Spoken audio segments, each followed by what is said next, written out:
Welcome to the Stark Reflections on Writing and Publishing podcast. There has never been a better time for writers. More information, options, and opportunities are available to you, but navigating these requires insight. Join Mark Leslie Lefebvre as he draws upon more than a quarter century of experience as a writer, a bookseller, and a trusted book industry consultant to explore and reflect on the writing and publishing landscape to help you make informed choices on your writer journey.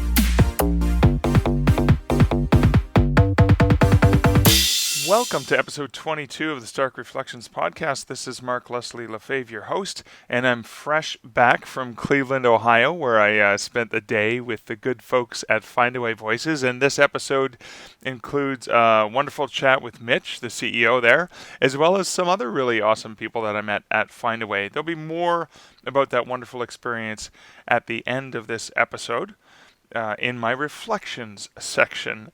I wanted to provide a few updates. I just recorded and pushed out a special video for the gold level or completed manuscript level of my Patreon supporters. Now, let me sort of explain how the Patreon supporter thing works. I started off with the basics of bronze, silver, and gold. So bronze, $1 a month. I call that the plot outline level. And then the silver, which is the second level, I call that $3 a month. And I call that the first draft. And of course, the gold level, $5 a month, is the completed manuscript. And so there's various extra bonus content that you get just being a patron at all. Of course, there's additional video content, etc., for the higher level patron supporters. And I wanted to shout out to Marcel Gagne, new patron supporter this week. Thank you, Marcel, and thank you to all my patron supporters. You can check out how to support the show and the really crafty little levels that I've created at patreon.com/starkreflections. But in a nutshell, what I do in this special bonus content that I just uploaded is I kind of talked through in detail the percentages of my sales in the last year.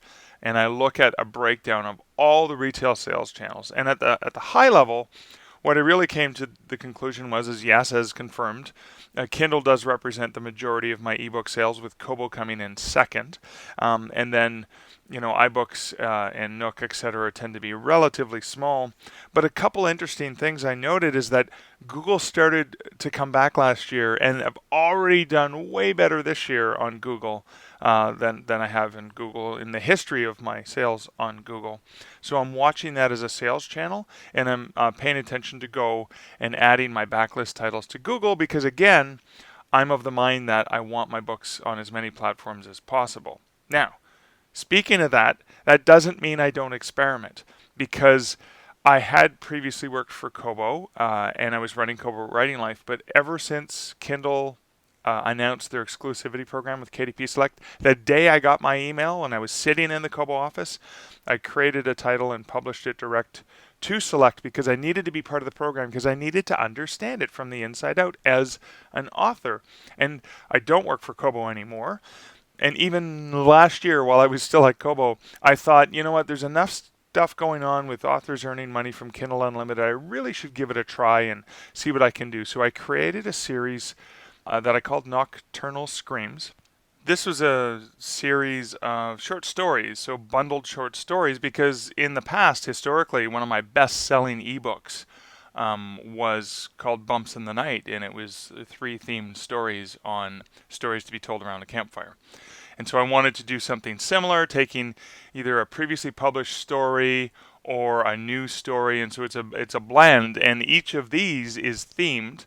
So I'd started rolling these out in, I believe it was May of 2017, and then I would do one in May, one in June, one in July, and so I kind of released 4 in that series, and then I did volumes 1 through 4 as a full-length book that was a better deal than buying them separately.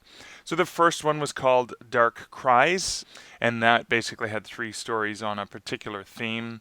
The second one was called Ode to Classics. The theme there were stories that I had written inspired by a Mark Twain story I'd read or a Shirley Jackson tale, etc. And then I thought, okay, I tried it out, and I wanted to do something more with it because I was having fun with short. And I've since then, I took a bit of a break from it, but then I got, volumes 1 through 4, and then I started doing volumes 5, 6, and 7. So volume 5 was, Unexpected Strangers. Volume 6 was Z is for Zombie, and for that one, I pre-published the book. And again, these ones are still exclusive to Kindle because I was kind of launching them in that atmosphere to see what I could do with page reads. And that one I basically had to write a story really quickly and get it uploaded 4 days before the release date. And then I just released the latest one, Volume 7, which is Something Wicked, and that one is horrible. Yes, horrible. Not horrible stories, but just horrible in terms of the graphic adult erotic horror content. It's just pure horror and pure erotic content. Or if not erotic meant to entice, it's basically quite disturbing what happens in these stories, and so I had to flag that one as a completely adult title. And then I'll do an 8th book, which I haven't decided yet what the theme is. I kind of look at the stories and pull that together. Then I might write a fresh one, and then when I get those 8, I'll be better prepared for wide publishing eventually as I slowly roll them off, because I know box sets above $9.99 don't work that well on Kindle. And so right now I've got Volume 1, Dark Cries, Volume 2, Ode to Classics, and June 4th of 2018 is when the 3rd volume in that series, which is called Dark Shadows, will be published wide June 4th. So it'll be appearing on Kobo, iBooks, Nook, Google, etc. And so right now, Dark Cries and Ode to Classics are wide, and I'm making Dark Cries Volume 1 perma-free, and I just secured a promotion on Kobo using the promotions tool into science fiction, fantasy, and horror for Dark Cries, and I specifically put a link to book 2 at the end of that book, so hopefully I get some extra attention on Kobo for that, and then obviously get the additional sales for Volume 2 from people who like Volume 1. Have had some positive responses. Just recently saw somebody had gone through and given a positive review of the series. He seems to have been enjoying it, and that was kind of good to see. But I'm going to have to use that trick now, because I'm going to want people to rat me out, and on Amazon, so that Amazon, for Dark Cries, I have to price at 99 cents, which is the lowest I can go. But I want people, of course, to rat me out so I can have that as a perma-free. And then I'll probably start with a free Booksy promo, pushing to Kindle, Kobo, iBooks, Nook, etc., and then see if I can ramp up those sales there. And then June, July, etc., as the rest of the books come out, I'll have to, one by one, I'm removing them from that tour of duty on Kindle Unlimited or KDP Select exclusivity. Because again, when I look at what I earned from the page reads, it wasn't substantial, or it wasn't enough of an earning compared to what I know I would make publishing it wide to the other platforms. And again, now that I'm publishing that series wide, I'm going to, obviously leverage the perma-free opportunity, which I can only get when a book is published wide. And so again, it was just part of an experiment, and I wanted to give it an honest try, so that when I'm talking to people about KDP Select and about Kindle Unlimited and about publishing wide, I at least have some experience actually doing the things. So I'm not just like the person who won't eat a particular vegetable because they claim they hate it but they never tried it. I want to be able to have had that experience. Now I do know, and it is true, I know many, many people who are doing really, really well on Kindle Unlimited. And that's great, and I'm happy for them, and I'm glad that they're making a substantial income. I've also seen way too many scary stories about an author whose complete income is reliant on that single retailer when that retailer does something and can completely shut down that author's income. So they can go from making 6 figures a year to nothing in one day. And that's a terrifying thing. So again, even looking at my sales as Kindle being my highest percentage of ebook earnings, I need to look at that realistically and say, how can I increase my Kobo, my Nook, my iBooks, and my Google so that I'm a little bit more balanced out. And so if one of those revenue streams suddenly is removed or it is taken away from me in certain Kindle cases, would I be okay? Well, fortunately, I have income beyond just ebook sales. I have audiobook sales. I'm going to talk a bit more about that when I talk about Findaway and how impressive that's been, along with some strategies that I have. But I figure that was enough of a bit of an update. I'm going to jump into the tongue twister segment of the show. Can you hear the music coming up? Twisted by the, twisted by the, twisted by the, twisted by the, twisted by the fool, twisted by the fool, twisted by the fool. Such a fool. So, this segment of the show, the Tongue Twister segment, is sponsored by Findaway Voices. And for those of you who have been listening to the episodes, you'll know that Will from Findaway Voices has been sending in tongue twisters, and it was his idea to make me do these.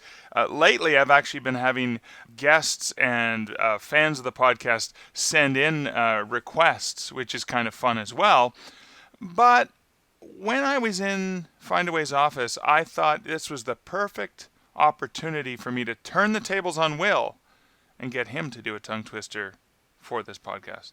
So for all of you people who are laughing at me as I trip over my tongue for the tongue twisters, I thought I'd get back at Will here on this Facebook Live video and make Will do a tongue twister sponsored by Stark Reflections. Oh, right excellent. here. Yeah, exactly. Yeah, so it's payback time. It is payback time. So Will's about to do.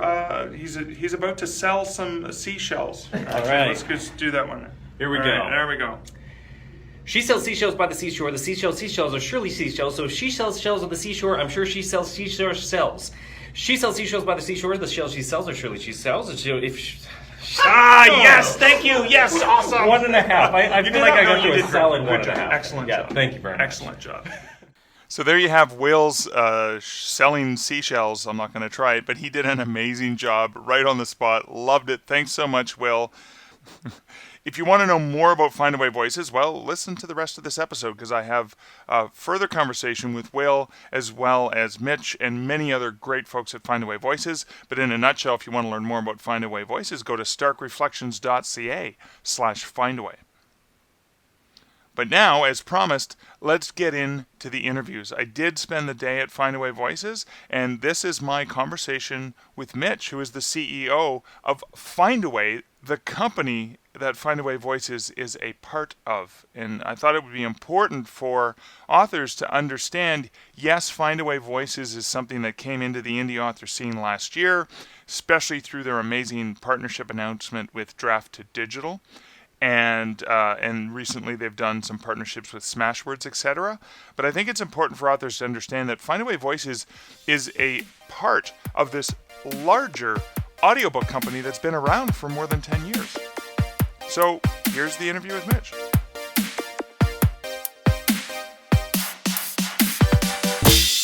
Thanks so much for joining me here today, Mitch. Yeah, thanks for having me. So I want to go right back to the beginning. So Findaway, the company itself, where did the name come from? So me and the original couple other co-founders were at another company. Okay. And we were together. Right. And at one point there was a campaign where it referred to all the employees as Findawayers. Okay. And it said, and there was a t-shirt. I remember vividly the t-shirt that said, "We are Findawayers." Okay. And that always stuck in my head. So when we were deciding to form a startup, I had written down out of a classic brainstorm the word Findawayers, because the notion was we need to go back and get all those Findawayers who were in our life previously and have them join us as we keep building, as we build a company. And I had the word Findawayer written down on a piece of paper, and I was holding the paper by the corner, and my thumb happened to be covering the ER. And I saw the word Findaway, not Findawayer, and it was very late. It was like 1:30 in the morning. I remember going, I got it. Oh, wow. This is the name, one word, Findaway. It defines everything we believe. Yeah. And then we will have our team as Findawayers, and it's defining of our belief system, of our value system. We always said when we put our hand out to shake your hand and we say, "I'm from Findaway," we've already established a pretty pretty big, bold ambition to say, if we're going to find a way, we need to back that up. And we love the name, and it was playful, and it's been with us ever since. It is amazing. A couple of things that struck me at first when I got here. I knew it would be a fun place. Yeah, you get that sense. Just going to your website, you get that sense. But then I got here, and the people really are amazing and unique. You've got a board with caricatures of the employees, and when I showed up, there was a board where dozens of employees had taken the time to write a large whiteboard, and they've written welcome messages. Right. And you do that for guests here as a. I know it seems to be a small gesture, but what a grand gesture. Yeah, thanks. How do you get those kinds of people, like those unique, genuine people that are just in it? So early on, my vision for the business, right, was always that independent of audio, independent of our product set, Right. my deepest mission and my satisfaction came from building a place where a group of people can do great work. Okay. That's all I ever wanted to do.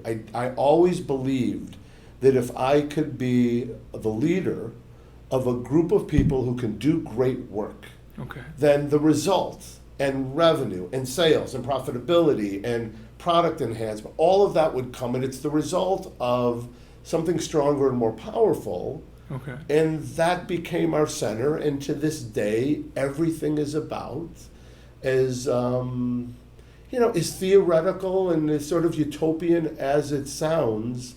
Every day we want to build a place where people can do great work, and my belief system has always been that you need great strategy, Right. you need a great economic model to make money, Yeah. which is oxygen, and then you need a great team. And we have all three. We've had great strategy over the years. We've built great economic models. And then we've brought people who have what we call Findaway or DNA. Okay. And then we let them do their thing and let them fail forward and let them succeed. And we celebrate success. We have all that together. And there's this authenticity when you walk in to go, okay, there's something real here that you can feel when you walk in the door, and I think that's what you felt. Yeah. And that really is the top of the mountain for us. The rest happens because of that. Right. And some companies say it, but I think your experience today makes it very clear that it's a much deeper mission and a much deeper thing here than it is core values on a wall or on a piece of paper. Right. And I noticed little quotes throughout the buildings. Yeah, that's an As interesting. well. So there's two things throughout the building. One, there's quotes, which are just very small inspirational words that embody the word "find a way." Yeah. So there's people say "find a way" as three words, and we always bring Yeah. it as one. So they're interesting quotes. But then also our core values are very small, but they're intermixed throughout the building. And the interesting story of our values: we're born and raised in Ohio. We're Midwest guys and Okay. people here. The first thing we did when me and a couple other founders came together, before we had business strategy, before we thought about audio disruption, before we had an economic model, the very first thing we did was took a blank piece of paper and built our core values. Okay. And that to us was more important than our business strategy, and those live and breathe today in the business. It's an interesting thing at the end of every year, our Findaway performance evaluations. Right. Did you live our core values, and how did you live them? And it's a very interesting kind of notion to go, we have goals and missions and objectives, but at the end of the year, we want to know, did you work with passion? How did you pursue growth? How did you take responsibility and give respect? Our 7 values, and we ask our team to have a conversation about that with us, and it's always very interesting. Wow. That's how the depth of how that stuff lives and breathes for us, and it works for us. Oh, it's fantastic. And it's working amazing because Yeah. everywhere I've gone, I've gotten a vibe. Now, when I was walking through the warehouse, I was surprised that you guys actually put the devices together that you ship right from here. Yeah, the playways. The Playaways. Right. The Playaways was one of the core products. The first product. The first product that you launched. This entire company was built on Playaway. Okay. And the origin of Findaway came from wanting to disrupt an industry that needed disruption and innovation. Right. And at the time for us, we were inspired by the iPod. Right. And Steve Jobs standing on stage saying, you're going to carry 1,000 songs in your pocket. And Right. to me, I was a musician, as a young guy, very serious musician. That was mind-blowing and was going to change my life, that I could put 1,000 songs in my pocket as opposed to a Walkman. Right. So we were inspired by that. And we remember seeing the first iPod, believing it would change the world. Believing Yeah. in the earliest days with the mechanical wheel, Right. like this was going to change the world. And our interpretation of that became, how do we provide the same experience, walking around with audio in your pocket, to another industry? And we landed on the book industry. We were outsiders to the book industry. Okay. So the idea was, how do we give the experiential iPod notion that was being provided to music, Right. to books? So the idea for Playaway was, how do you walk around with a book in your pocket? Yeah. And then at the same time, it was, how do you eliminate all the barriers to entry, which was download and competing codecs and giving me a credit card. So all we did was built a player that says, you press a button and a book plays for you, one book per player. And that became Playaway. We're now, over 10 years later, we've sold over 6 million Playaways. It's still a growth business. Yeah. We distribute it in libraries and schools and with our U.S. military, and that's the origin that we were running with for many, many years. And then we pivoted from Playaway into our current digital business, which is our audio engine distribution platform and our Findaway Voices platform. But I think, and this is important for especially digital authors or authors who are only thinking about digital world, is that there is a huge, still growing business for these players. I discovered these players in the early aughts, maybe the mid aughts, in Hamilton Public Library in Ontario. Yeah. My local public library had these little things because I was, an audiobook listener from the early days. And I went, what are these things? And I looked at it and went, oh my God, it's got the whole book on here. I check it out. I plug in my headphone and I press play. Yeah, and I'm done. There's no, even my mom still can't operate a VHS player all these years later, but you made it so simple yet brilliant to make it easy to bring those audio. And again, soldiers are using these too, right? Oh, we've shipped millions of units to our U.S. military. Yeah, it's Right. the elegance of the counterintuitiveness of a Playaway. If you haven't had one, I encourage everyone to go to your local library. We're distributed in 40,000 schools and libraries across the world. It's the elegance of the simplicity of the idea still reigns today. The great part for us is, we were retail guys when we started this business. When I started Right. this, we all had a retail background, me and our founders, and we started at Barnes & Noble and Borders and retailers, and then we pivoted out because we weren't having much success at all.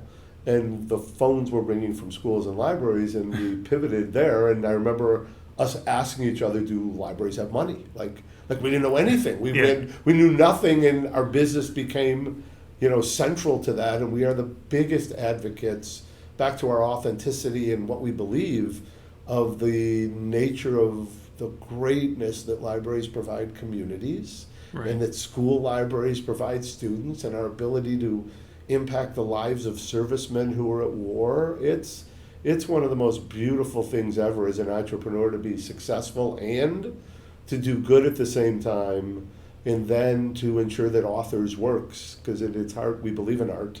Right. We're artists, and we believe in art, that we can allow authors and writers to have their works distributed in new and innovative ways. Like, you blend that all together into a pot and you go, okay, that's where every entrepreneur's dream happens, where you actually, you don't hit the single or double, you hit the grand slam, and that's what Playaway has been for us over the years. Oh, that's fantastic. Yeah, thanks. What's one of the things that surprised you the most about coming into the publishing industry? You say, wow, I didn't know that. Yeah, we're viewed in the industry as the innovation guys, right? We're Right. very much about the word I used before, disruption and innovation. And we also have had to temper our speed and our desire to impact change with the reality of the ecosystems that do exist. Right. Right, and that balance that listen, our products represent and distribute content for authors. Yeah. And at the same time, because we don't sell directly, we sell through distributors for the most part, or resellers. Right. But we do sell directly into libraries, but for the most part, if we think digitally, we sell through a distribution network. Right. It's an interesting place. We sit in the center of the industry, and we're always working really hard to balance Right. serving the needs of publishers, serving the needs of authors, serving the needs of distribution and resellers who have profit goals in mind. And we always have an appetite to move faster than the ability for this industry to move. Yeah. But in the end, we're really proud that we know we've impacted this industry for the better. Cool. And I know you've impacted the author community for the better. Thank you. And I do want to, because you shared this with me earlier, and I love it, is, so the name for Findaway, I love that story, but the name for Findaway Voices, where did that come from? Yeah, so for years, we had been distributing audiobooks, right? So we had been licensing content from our publishing partners since the beginning of the creation of the business. And we realized a couple of years ago that there was an opportunity in self-publishing and an opportunity for us to produce audiobooks. Yeah. And to create and distribute. So we were trying to leverage our distribution network by creating more audiobooks that we could then provide authors the opportunity to distribute once we created the audiobooks. So as we were searching for the brand and the identity, more than the brand, the identity of what this was, we felt strongly that for the independent author, that we needed to help them take their freedom back. Okay. And that they needed, we could be an enabler to allow an independent author to control their pricing and their distribution and more elements of the process with the work that we so respected. Right. And what we were trying to do was give them, in one meeting, someone said, we need to give them their voice back. Okay. And that struck me, and I wrote that down, and a few days later, we were in a different meeting talking about brand identity.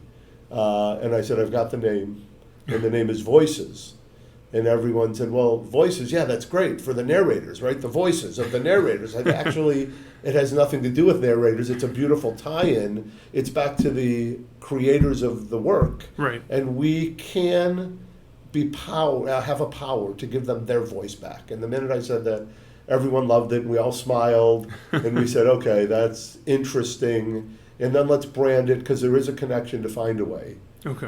Because we wanted to leverage the Findaway distribution network, so rather than just calling it Voices, we thought, okay, there is goodwill built with Findaway, so let's call it Findaway Voices. Oh, that's Yeah, awesome. yeah, thanks. It's amazing to see this fantastic company, such a large company doing so well globally, like internationally successful, and you walk in and there's this beautiful mural in the front entrance.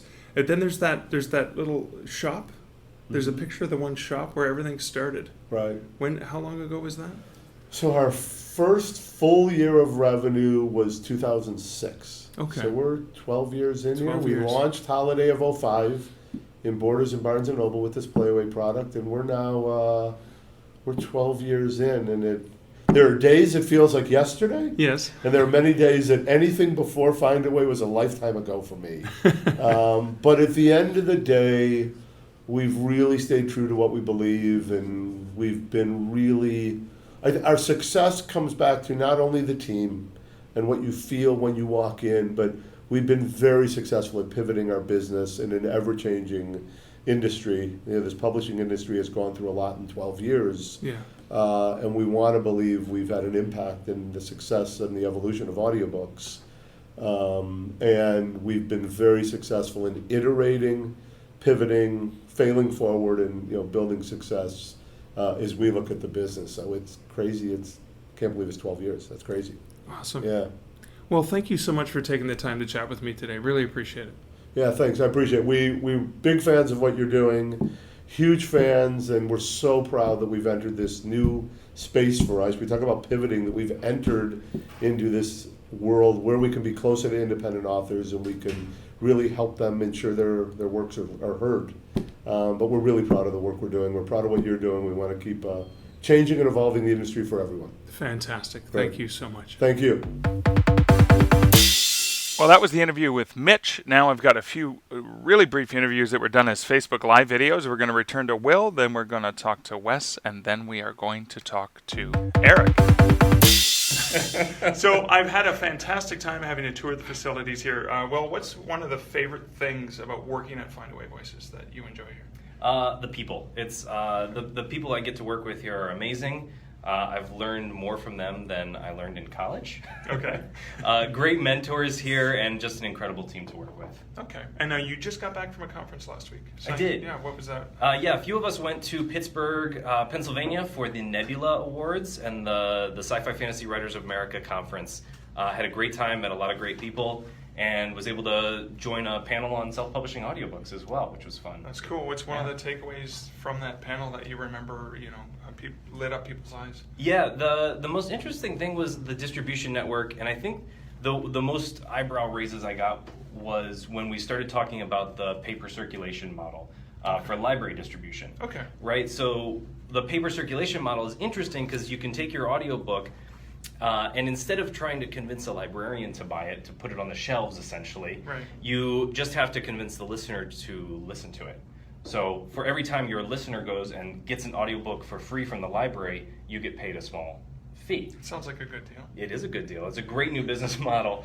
And that's one that I don't think anybody in that room had really thought about or considered the library market as a really viable option for audiobooks. Cool. Well, Yeah. Thank you so much. Appreciate you hanging out, letting me hang out today and doing the... And selling some seashells. Selling some seashells. Yeah. Thanks so much, Will. Thanks. It's Mark here, and I'm talking with Wes at Findaway Voices on the Findaway Voices team. So, Wes, you're on the team that takes care of some of the quality? Audio quality, correct. Audio quality. Okay, so what's one of the most common things that you're dealing with stuff that's coming in from the author community or from the narrator community here at Findaway? Right. So basically, the most common issue that we run into is specification of audio files. It can be simple things from mono to stereo files, Okay. Amplification things like peak, and controlling dynamics and things like that. And then it could be more difficult things like RMS values and how to adjust those, and not running the troubles at adjusting the peaks. And if any of you narrators or authors been through those things, they can be very difficult.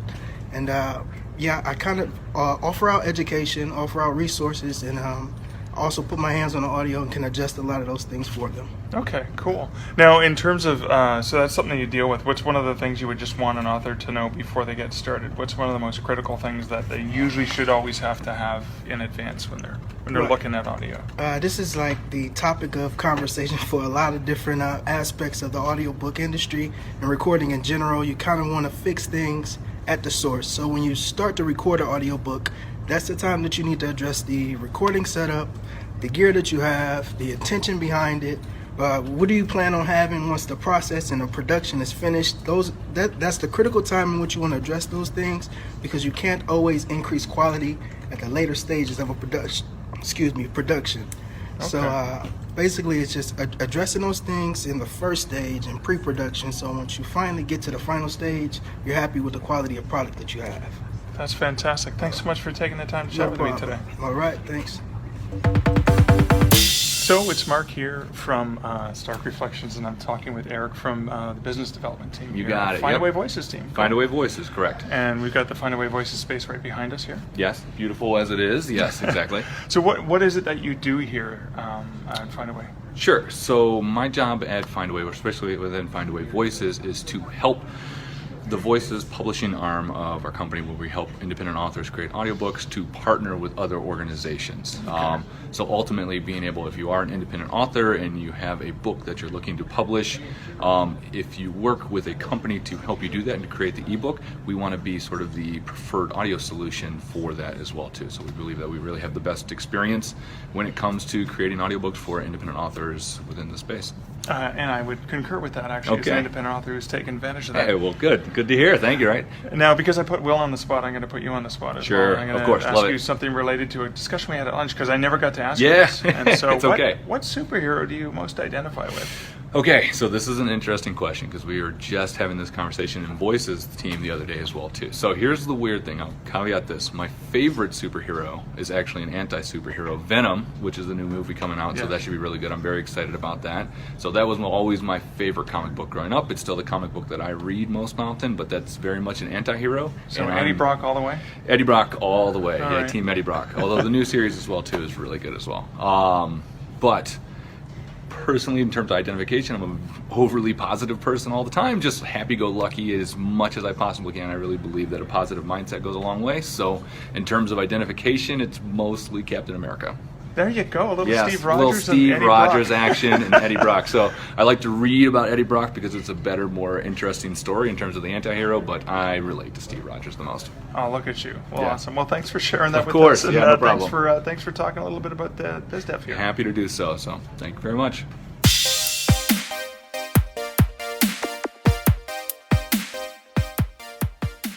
As you can tell, I had an absolutely wonderful time at Findaway. I was there, towards the end of May. It was May 22nd. Drove down to Cleveland from where I am in Ontario, and it wasn't all that bad. It was only about a 4 to 5 hour drive, and I got to hang out with the entire Findaway Voices team.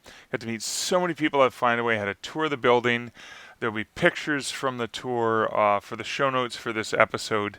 And it was great because you get the sense when you work with a company at what they're like. And yes, I'd met a few of the folks from Findaway in person at different conferences or when I was in the Kobo office. But you really get a sense of the authenticity and the spirit, all those things that Mitch spoke about when you walk into the office. From my very, very first encounter at the reception desk and how I was warmly welcomed in, how every single person that I met was gracious and welcoming and wonderful. And you really got that sense as Kelly was taking me around and we're talking to the folks who are in the warehouse in the back. They're putting the playaway devices together to be shipped around the world. And not only did I have the opportunity to chat with a number of people, and I hope you got appreciated the sort of the behind-the-scenes views there, but I want to focus on something that was truly remarkable. And Findaway did something truly groundbreaking for the indie author community. I mean, they made it possible for authors to escape the monopoly and the tight hold that ACX had on smaller publishers and self-published authors. Now let me go back to explain this just a little bit for those of you who aren't familiar with it. So ACX, which was purchased and now owned by Amazon, was previously the only easy way for authors to get into self-publishing audiobooks. ACX has a great collaboration tool, and it allows an author to connect with a narrator and get an audiobook produced. And if they select the no-cost term option, they get locked into 7 years of exclusivity with ACX. Now, given the cost of making audiobooks, it is pretty expensive. This was a brilliant move by Amazon, a brilliant business move which locks authors in, particularly the pioneers who were first to the game. Now, interestingly enough, ACX also has a 45% royalty rate if you're exclusive to them, and if you're not exclusive to them, they cut the royalty down to 20%. Again, it's a brilliant business move. It backs authors into a corner because with Audible being the largest audiobook game in town, part of the world's largest bookstore, no author wants to make less than half of the royalties on their products. And given that Amazon has such a large market share, you're basically saying, for the majority of my sales, instead of 45%, I'm making 20%. So again, it's evil genius stuff that they did. Genius business move. But again, that's something that Findaway coming on board with suddenly allows authors an opportunity outside of Amazon to start doing that. And now I've always been a fan of giving authors choice and of having a choice. So the two major things that Findaway Voices does, that, as Mitch says, is it gives authors their voice back, is they allow authors the largest distribution options anywhere. Yes, you can distribute to Audible and iTunes, but you can also distribute to dozens of other retailers, library, and academic audio markets. And second, Findaway Voices allows authors to set and control and change their own prices, which you can't do via ACX on Audible. Which means for your self-published title through Findaway Voices, you have the ability to run promotions, special sale prices, etc. Okay, there currently isn't any great promotional engine like BookBub or Bargain Booksy for audiobooks, but I'm almost certain, ever since Findaway found its way into the indie author space in the summer of 2017, that it's really just a matter of time before a really good audio promotion tool exists. Again, chicken egg, there's no tool to promote it because audiobooks were controlled by Audible in terms of the pricing. Now they're not. Now the pricing can be more dynamic, therefore promotional tools will probably come to support that ability that didn't really exist before. And I want to also go back and I want to share some data from my own Findaway royalty earnings, which is going to lead to two sort of goals or two things I'm going to be focusing on getting done in the next couple of months. So for 2017, while I only earned about $150 from audiobook sales, 130 of those dollars came from Findaway Voices. From 3 titles that I published only for the last 3 months of 2017. And the revenue earnings didn't come from retail sales as I expected them to. The majority of my earnings, 92% of my earnings, came from subscription model services, not from retail sales. Library accounted for 7.5% of my sales, or to break it down, 5.5% from library pay per use, that Will mentioned in our conversation, and 2% from library sales. Now, remember that Audible monopoly we spoke about? Here's how different that picture is here, and this is the thing that opens up my eyes. Looking at my revenue, 88% of my income came from Playster. I never really paid any attention to Playster, and I'm not sure of how many indie authors or self-published authors ever have. 7.5% of my revenue came from Biblioteca, which is, library services through 3M. And 3% of my sales came from Audible. Kind of tips that on your head when you compare that to my ebook royalties and where I'm getting most of those, which are coming from an Amazon company. So that was eye-opening for me. And Findaway recently added Kobo and Google to their distribution, which means that my retail sales are only going to increase and my earnings in general are only going to increase because there's new places for people to get my audiobooks. So that can only be a trend positive thing. Now, I've already commissioned another audiobook, so I now have 4 audiobooks available through Findaway Voices. I have 1 full-length book, a novel, and 3 shorter ones, which are short stories or short story collections. And I'm going to put together at least 1 more full-length book by the middle of the summer to get it out there. And I'm most likely also going to be doing an audiobook version of my short story collection, One Hand Screaming, which I originally self-published in 2004. I want to get that audiobook out of me reading it and doing the behind the story notes and get that out as soon as possible and then use the revenue from that and the other audiobooks.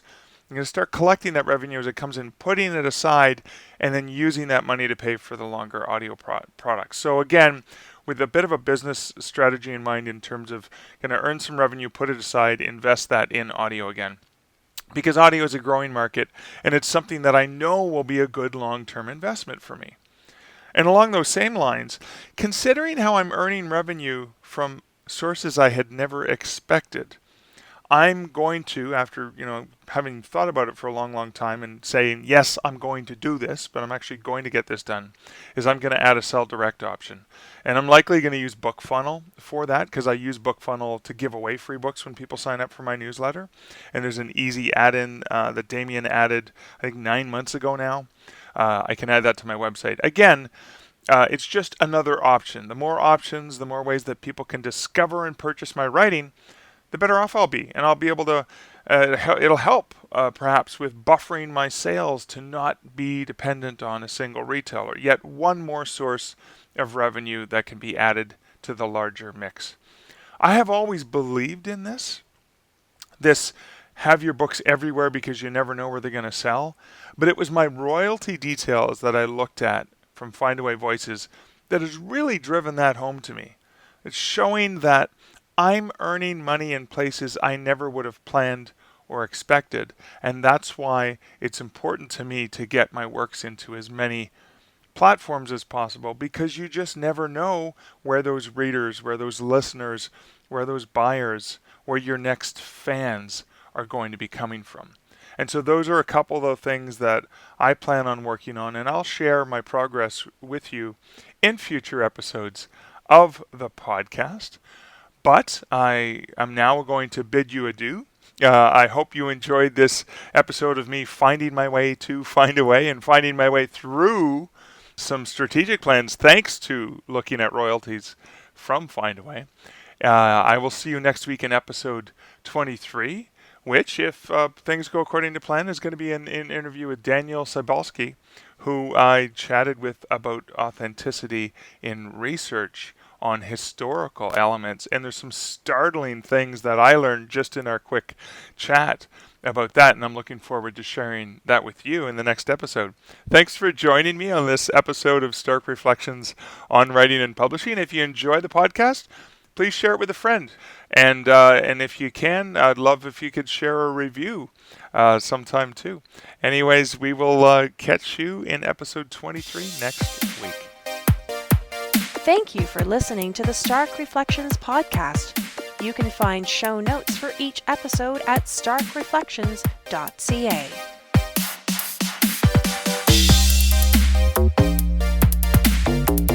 The music for this podcast, Laser Groove, was composed and produced by Kevin MacLeod. Check out more of Kevin's great music at incomptech.com.